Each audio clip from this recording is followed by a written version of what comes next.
સરગમ, આ તો શું કરી રહી છે? હું રિસર્ચ કરી રહી છું. અરે બધું તો થઈ ગયું, હવે શાનું રિસર્ચ? આપણે અંશુ આંટીને રિયલાઇઝ તો કરાવી દીધું, પણ હવે એમનામાંથી આ બીજી પર્સનાલિટીને બહાર તો કાઢવી પડશે ને. આવી રીતે સ્પ્લિટ પર્સનાલિટીમાં જીવવાવાળા લોકો પોતાની જાતને પણ નથી ઓળખતા. એ પોતાની જાતને પણ નુકસાન પહોંચાડી શકે છે. અંશુ આંટી સાથે પણ એવું જ થયું છે. જો ને, તારા અને લજ્જા આંટી સાથે પણ એમને એવું જ કર્યું અને પોતાની જાતને પણ નુકસાન પહોંચાડ્યું. હા, એમના માટે આ રીતે જીવવું સહેલું નથી હોતું. એટલે આપણે બધાએ મળીને એવું કંઈક કરવું પડશે કે અંશુ આંટી આમાંથી બહાર નીકળી જાય. હા, હું પણ એવું જ કંઈક વિચારી રહ્યો છું. એના માટે હવે તમારે ચિંતા કરવાની જરૂર નથી. હવે અમે તમને બાધારૂપ નહીં થઈએ. મેં કંઈક વિચાર્યું છે. શું? હું મમ્મીને રિલીફ સેન્ટર મૂકવાનું વિચારું છું.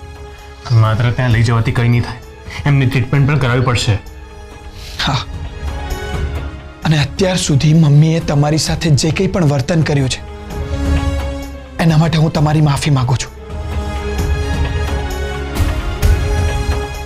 અને સરગમ ભાભી, તમે, મારી મમ્મીએ તમને જીવથી મારી નાખવાનો પ્રયત્ન કર્યો, છતાં પણ તમને એમની માટે જરાય અણગમો નથી અને તમે એમની માટે આટલું બધું વિચારો છો. અયાન, હવે અંશુ આંટી પણ આ ઘર અને પરિવારનો જ એક ભાગ છે, એટલે એમના વિશે વિચારવું એ અમારી ફરજ છે. પણ તું કહે છે કે એમને રિલીફ સેન્ટરમાં મૂકી આવ્યા છે. મને લાગે છે કે અત્યારે એમને પ્રેમ અને પરિવારની જરૂર છે. ગમે તેવી બીમારી હોય, એમાંથી સાજા થવા માટે પરિવારથી મોટું સેન્ટર બીજું કોઈ નથી હોતું.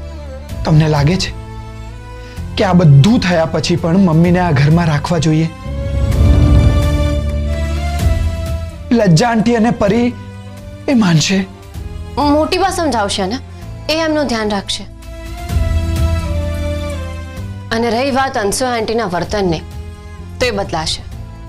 ધીમે ધીમે પોતાની જાતે જ પોતાની અંદર રહેલી આ બીજી પર્સનાલિટીને ખતમ કરી નાખશે. Thank you, thank you Sargam ભાભી, મારી મમ્મી માટે આટલું બધું વિચારવા માટે. અમે બધા તારી સાથે છીએ. તું પોતાની જાતને એકલો ના સમજતો. હા,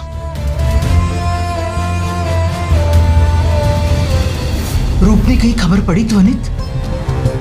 આ બધામાં આપણે એને તો ભૂલી જ ગયા છીએ. તમને શું લાગે છે મોટી બા, રૂપ પાછી આવશે? મેં ઘણા બધા કોલ કર્યા પણ એ મારો ફોન નથી ઉપાડતી. મેં ઘણા બધા મેસેજ કર્યા, એના સુધી પહોંચ્યા પણ ખરી, પણ એ કોઈ પણ મેસેજનો જવાબ પણ નથી આપતી. મોટી બા, મારું બાળક મારા સુધી પહોંચશે તો ખરી ને?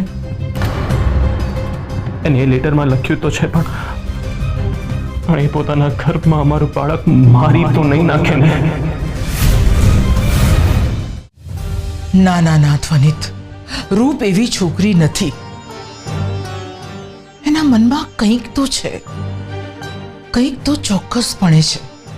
એ દિવસે હું રૂપ સાથે વાત કરતી હતી તો એના ચહેરાના હાવભાવ પરથી મને લાગ્યું કે કંઈક તો ચાલી રહ્યું છે એના મનમાં. પણ શું? બસ એ ના જાણી શકી. કંઈક તો ચોક્કસ એવું છે ધ્વનિત, જેનાથી રૂપ મને બદલાયેલી લાગી હતી. અને જો અચાનક ઘર છોડીને ચાલી ગઈ. આપણે રૂપને શોધવી જ પડશે મોટી બા, કારણ કે સરગમ મને રૂપ વિશે પૂછતી હતી અને મને લાગ્યું કે અત્યારે આ વિશે મારે સરગમને કંઈ જ ના કહેવું જોઈએ, એટલે મેં છુપાવ્યું. પણ કેટલો સમય મોટી બા?